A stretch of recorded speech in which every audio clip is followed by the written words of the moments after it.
The red lights flashed across Commander Park Jin-woo's face as he stared at his screen in shock. Something impossible was happening right in front of his eyes.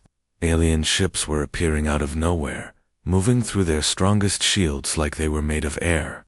"Commander, our weapons can't even see them," said Lieutenant Kim Hana.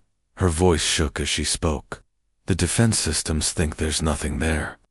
Jin-woo held tight to his chair as the strange ships moved closer to the planet below. These weren't like any ships he had ever seen before. They looked like they were made of glass and metal mixed together, and light seemed to bend around them in weird ways. The ships belonged to aliens called the Zephyrians, and they weren't here to take land or steal resources.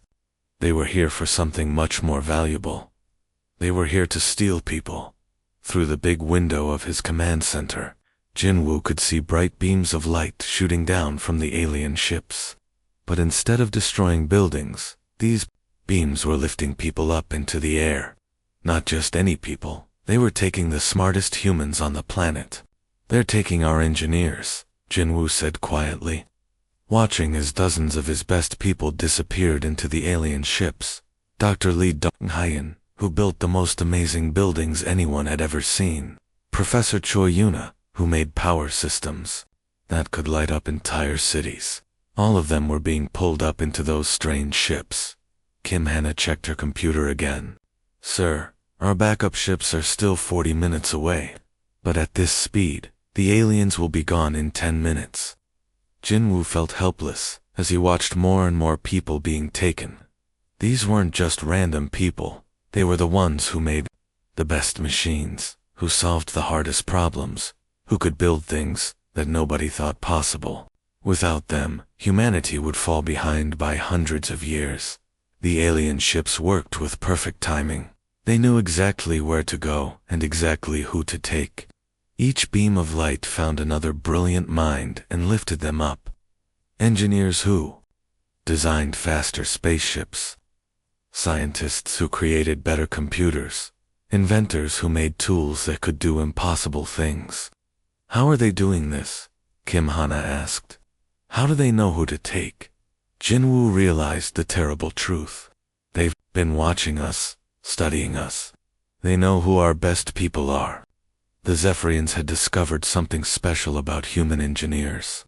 While alien races followed strict rules and did things the same way for thousands of years, humans were different. They could look at a broken machine and fix it in ways nobody had thought of before. They could take spare parts and build something completely new. They could solve problems by thinking in ways that made no sense to other species. This creativity made human engineers incredibly valuable. The aliens wanted to use human minds to build better weapons, stronger ships, and more powerful technology. But they didn't want to work with humans as partners. They wanted to own them like tools. As Jin-woo watched, the last group of engineers disappeared into the ships. 300 of the colony's smartest people were gone. The research labs below stood empty, their lights still on, but nobody left to work in them. "Sir, the alien ships are moving away," Kim Hana reported. "They're heading back into space." The Zephyrian ships began to rise higher into the sky. Their strange hulls shimmered as they prepared to jump back to wherever they came from. Soon, they would be gone, taking humanity's greatest minds with them. Jin-woo felt angry and scared at the same time. The aliens had technology that was so advanced that humans couldn't even fight back properly. Their ships could appear and disappear at will. Their weapons could destroy entire planets. Their computers could think faster than any human brain. "This is just the beginning," Jin-woo said grimly. "They'll hit other colonies next. They'll keep taking our people until there's nobody left who knows how to build anything." The alien ships reached the edge of space and suddenly vanished, leaving no trace that they had ever been there. Only the empty buildings below proved that the attack had really happened. Kim Hana looked at the readings on her screen. "Sir, our response fleet is finally arriving, but they're too late." Jin-woo nodded sadly. The human ships that came to help were good, but they were nothing compared to what the aliens had. It was like trying to fight jets with bicycles. But as Jinwoo stared at the empty research centers, he began to think about something important. The aliens had taken the famous engineers, the ones with big titles and fancy degrees, but they had left behind thousands of other people. Mechanics who fixed things with their hands, technicians who kept old machines running, workers who could build anything if you gave them the right parts. Maybe the aliens were smart about technology, but they didn't understand humans very well. They thought the only people who mattered were the ones with the biggest degrees and the most impressive jobs. They didn't realize that human creativity lived in many different kinds of people. The Zephyrians had just made their first big mistake, and Jinwoo was starting to think that mistake might cost them everything. The two suns beat down on the rocky ground of Kepler 4 for 2b. As Jiwon dragged another heavy piece of metal across the mining site, his hands were locked in metal chains that made it hard to grip anything properly. Next to him, Hyunji Lee pulled her own load of rocks, sweat running down her face. 3 months ago, Hyunji had been one of the best robot builders in the galaxy. She could make machines that moved like living things and thought almost like humans. Now she was just another prisoner, forced to dig rocks out of the ground for alien masters who treated her like a broken tool. "Keep moving, humans," growled one of the Zephyrian guards. The alien looked like a tall lizard covered in shiny blue scales. It carried a weapon that could burn holes through solid rock. Temin Cho stumbled as he carried his load past them. Before being captured, he had designed power systems that could light up entire cities. His fusion reactors were works of art that turned tiny amounts of fuel into enormous amounts of energy. Now his brilliant mind was wasted on moving rocks from one pile to another. During their short meal break, the three humans sat together in the shade of a broken mining machine. The aliens gave them bowls of gray soup that tasted like metal and bread that felt like cardboard, but they were grateful for even this small rest. "They think we are finished," Hunji said quietly in Korean. The aliens had learned some human languages, but Korean was still safe to use. "They think because our hands are chained, we cannot think anymore." Temin looked around to make sure no guards were listening, "but my brain still works perfectly. Look at that broken power cell over there." He pointed with his eyes toward a pile of alien garbage. "I can think of 20 different ways to fix it and make it work again." Jiwon felt a spark of hope for the first time since being captured. "What are you saying?" "I am saying that they chained our bodies, but they forgot about our minds," Hyunji whispered. "And human minds are the most dangerous things in the universe when they work together." Over the next few weeks, something amazing began to happen. The human prisoners started talking to each other in ways the aliens could not detect.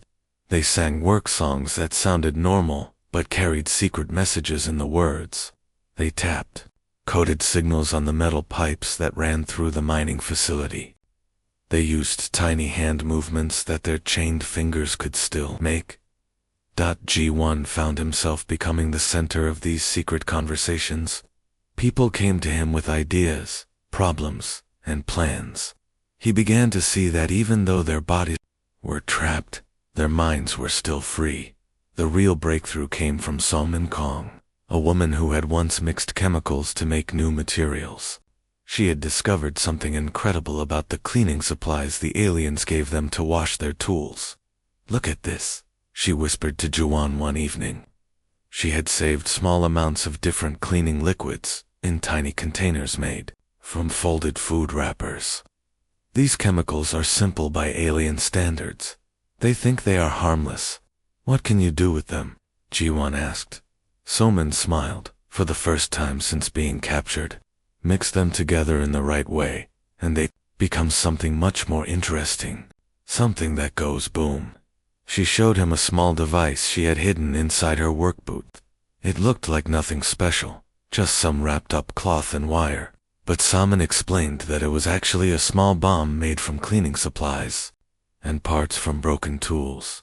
"They see us as broken machines that can only do simple work," G1 said to the growing group of conspirators, who met secretly each night. Let them keep thinking that way, while we show them what human minds can really do. The word spread through the prison camp like wildfire. Engineers who had built spaceships began designing escape plans, using mining equipment. Computer experts, who had created thinking machines, started figuring out how to hack the alien security systems. Scientists who had discovered new planets began studying the weaknesses in the prison's design. Every day, they worked like obedient slaves, moving rocks and following orders. But every night, they planned like the brilliant minds they had always been. They studied the guard schedules, mapped the facility, and gathered materials for their growing collection of improvised weapons and tools.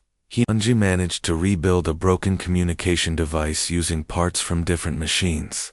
Temin figured out how to overload the power systems that kept their chains locked. Solman created more explosive devices, using increasingly creative combinations of cleaning supplies and food additives. The aliens made a big mistake, Ji-won told his fellow prisoners one night. They thought that capturing our bodies meant capturing our minds. They thought that chaining our hands meant stopping our creativity. He looked around at the faces of some of the smartest humans ever born, all of them now united in a single purpose.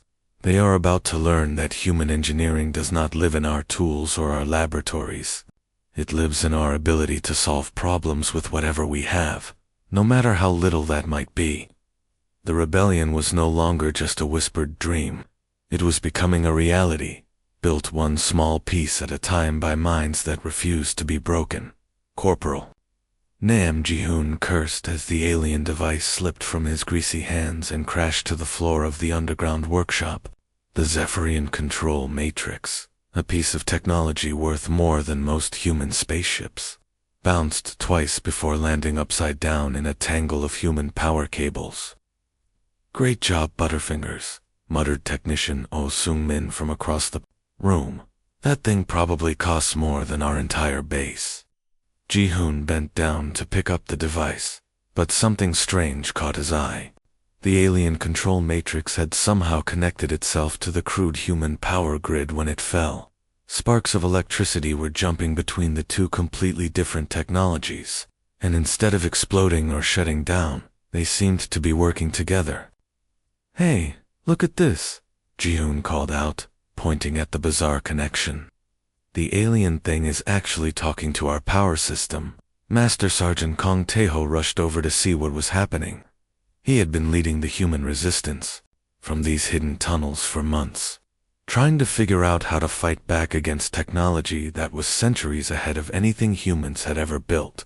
"That should be impossible," Tae-ho said, kneeling down to examine the accidental connection. "Their technology is so advanced that it should reject our primitive systems completely." But there it was, right in front of their eyes. The alien control matrix was receiving power from the human grid and sending control signals back. The two technologies, which should have had nothing in common, were actually working as a team. Sung-min came over to take a closer look. He had spent weeks trying to understand how alien technology worked, taking apart every piece they could find and studying it with basic tools and a lot of determination. "I think I know what happened," Sung-min said slowly. "Look at how the alien device is built. It has safety systems on top of safety systems. Every single part has automatic controls that prevent it from being used in the wrong way." Tae-ho nodded. "They built their technology to be foolproof, right? But that also means it is really inflexible. The alien systems can only work in very specific ways because they have so many rules built into them." Ji-hoon was starting to understand. But our human technology is so simple that it does not have any of those restrictions. Our power systems will try to work with anything you plug into them, even if it makes no sense. "Exactly," Sung-min said with growing excitement. "When you connected them backwards and upside down, you bypassed all the alien safety protocols. The human system just accepted the alien device and started working with it, even though no engineer would ever design it that way on purpose." The implications of this discovery were enormous.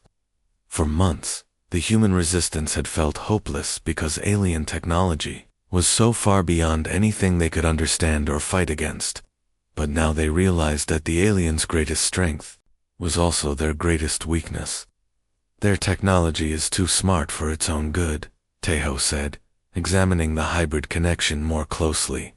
All those safety features and automatic controls make it incredibly advanced, but they also make it impossible to modify or use creatively.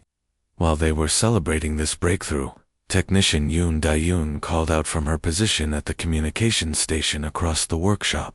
"I am picking up something strange on the alien communication channels," she said, adjusting the dials on her improvised monitoring equipment. "There is a signal hidden inside the normal construction reports from their orbital shipyards." Tae walked over to her station. "What kind of signal?" "It is coded, but I think it might be from our people, the ones who were captured." Dae-yoon worked frantically to decode the transmission. "Yes, I am sure of it. This is Dr. Lee Dong-yan's signature pattern, hidden in the technical specifications for ship construction." The message, once decoded, was short but revolutionary. The captured human engineers were not just building ships for their alien captors. They were secretly building weaknesses into every vessel they constructed, hidden backdoors and vulnerabilities that the aliens could not detect, because they fell outside their rigid understanding of proper engineering. "They are sabotaging the ships from the inside," Tejo said with amazement, "but doing it in ways that the aliens cannot recognize, because they think there is only one correct way to build things." Sung-min was grinning now, "And now we know how to take advantage of it. We can build conversion kits that connect our flexible technology to their rigid systems. When we activate the hidden weaknesses that our people built into their ships, we can turn their own weapons against them." The workshop erupted in excited chatter as the resistance fighters realized what this meant. They were no longer fighting a hopeless battle against superior technology. Instead, they had discovered how to turn the aliens' greatest advantages into their biggest vulnerabilities. "Start building," Tejo ordered. "We are going to need dozens of these conversion kits. Our people in the shipyards have given us the keys to their entire fleet." Ji-hoon looked down at the accidentally connected devices that had started it all. "Sometimes the best discoveries come from making mistakes." "Not mistakes," Tejo corrected with a smile. "Human creativity. The one thing they can never understand or control." The massive space station called Harvest Station 3 floated in the darkness like a giant metal flower, with its petals spread wide. Inside its construction bays, 200 alien warships waited in perfect rows, ready for their first mission. These ships had been built by human hands under alien supervision, and today, the Zephyrian leaders were coming to celebrate their new fleet, hidden among the floating rocks of a nearby asteroid field. Master Sergeant Kong Tejo watched the station through the small window of his ship. The Relentless had once been a simple cargo transport, but now it was packed with conversion kits, improvised weapons, and 12 of the most determined people in the galaxy. "Are you sure this will work?" asked Corporal Nam Ji-hoon, checking his equipment for the 10th time. His backpack was filled with devices that looked like they had been built in someone's garage, which they had been. "It has to work," Tejo replied. "Our captured people built secret weaknesses into every one of those ships. But the weaknesses are useless unless we get aboard to activate them." Around them, 11 other small ships waited in the shadows of the asteroids. Each one carried a team of mechanics, technicians, and maintenance workers. These were not the kind of people who usually fought in space battles. They were the people who fixed broken things, who kept old machines running, and who could solve problems with whatever materials they had on hand. Lieutenant Park Bioram was monitoring their stealth systems from her position at the control panel. "The hiding devices are working perfectly," she reported. "The alien sensors cannot see us at all." The stealth generators were one of their most important inventions. Built from salvaged alien technology and human creativity, they made the human ships invisible to even the most advanced alien detection systems. But they were also fragile and could break down at any moment. "Look," said technician Yoon Da-yoon, pointing toward the space station. "The ceremony is starting." Through their telescopes, they could see elegant alien transport ships arriving at the station. These carried the most important Zephyrian leaders, who had come to see their new fleet for the first time. The aliens were proud of what they had accomplished. They thought they had used human creativity to build the most powerful war fleet in the galaxy. They had no idea that every ship contained hidden traps. "All teams, this is Taeho," the sergeant spoke into his communication device. "The aliens are boarding their ships for the tours. This is our chance. Move to your assigned targets." The 12 human ships left their hiding places and approached the massive station from different directions. They moved slowly and carefully, using the station's own shadow to stay hidden from the alien guards. Taeho's team reached their target, the alien command ship, and found the maintenance entrance. They had studied in stolen blueprints. The door was designed for alien repair robots, so it was too small for normal people to use comfortably. "I hate tight spaces," muttered Ji-hoon as he squeezed through the narrow opening. "Better than being dead," Taeho replied, following him into the ship's maintenance tunnels. The aliens had built their ships to be impossible to attack from the outside. Their armor was too thick, their shields too strong, and their weapons too powerful. But they had never imagined that someone would attack from the inside, crawling through air ducts and power conduits like insects. "Team 2 is inside the heavy cruiser," reported Specialist Kim Jae-sung over the radio. "Moving toward the engine room now." "Team 5 has reached the destroyer's weapon systems," added another voice. One by one, the human teams infiltrated the alien ships. They moved through spaces that the aliens never thought to guard, using pathways that the ship designers had never considered dangerous. Taeho's team reached the command ship's main computer room after crawling through 20 minutes of cramped tunnels. The room was filled with alien technology that hummed with power and blinked with thousands of colored lights. There, Taeho pointed to a control panel that looked slightly different from the others. "That is where Dr. Lee Dongganyan hid the backdoor access. Connect the conversion kit there." Ji-hoon opened his backpack and pulled out a device that looked like a metal box covered in wires and blinking lights. It was not pretty, but it had been built to interface human technology with alien systems in ways that should have been impossible. "Connected," Ji-hoon reported. "The alien computer is accepting the human interface. I can see the hidden control pathways that our engineers built into the system." Across the fleet, similar reports came in from other teams. The captured human engineers had done their work well. Every ship contained secret vulnerabilities that only humans could activate. "All teams, stand by," Taeho ordered. Through the ship's viewing windows, he could see the last group of alien leaders boarding the command vessel. "In 60 seconds, we show these aliens what happens when they steal our people and try to use our minds against us." The trap had been set months ago, when the first human engineers were forced to build these ships. Now it was time to spring it. At exactly 14:30 station time, the most incredible space battle in history began, and it lasted only 3 hours. Specialist Kim Jae-sung crouched in the cramped computer room of the alien command ship, his hands shaking, as he connected his homemade device to the most advanced computer system he had ever seen. The alien technology was covered in warning lights and security systems designed to keep out any unauthorized users.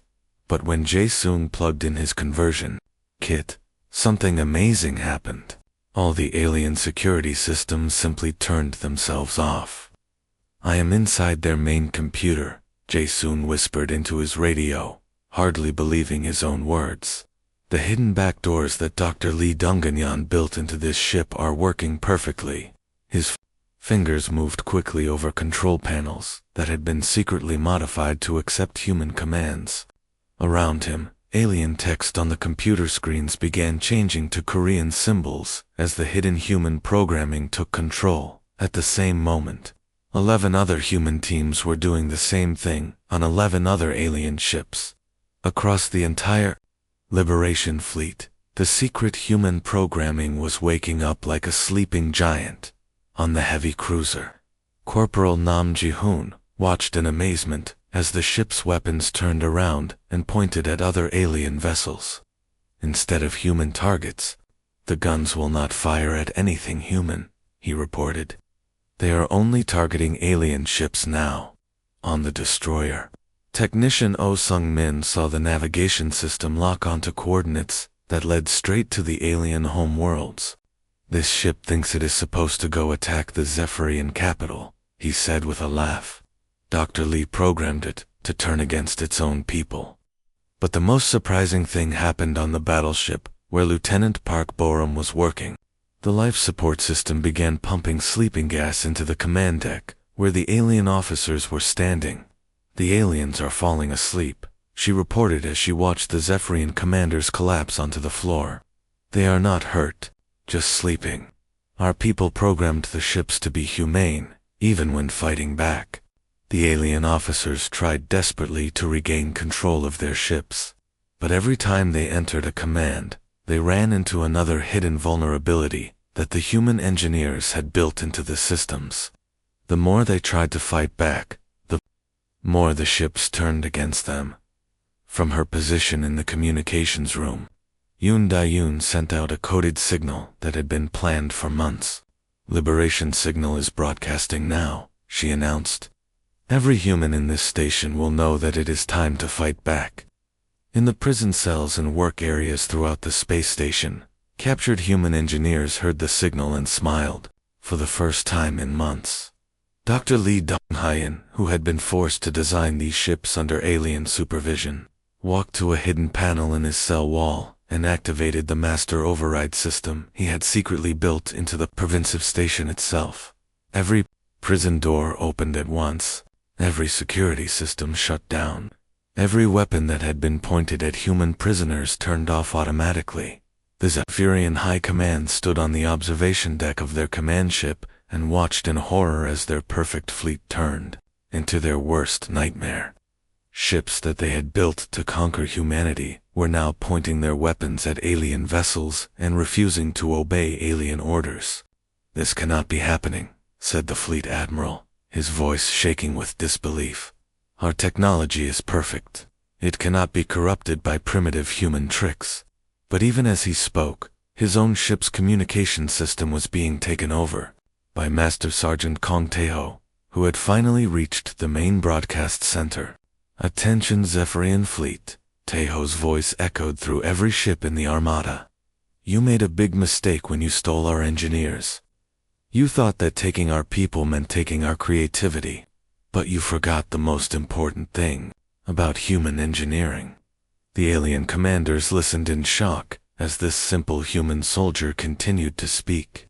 Human engineering is not about having the most advanced tools or the most expensive equipment. It is about being able to solve problems with whatever you have available. It is about refusing to give up even when everything seems hopeless. As Tae-ho spoke, the Liberation Fleet completed its transformation. 200 of the most advanced warships ever built were now under human control, and they were all pointing their weapons at the remaining alien forces.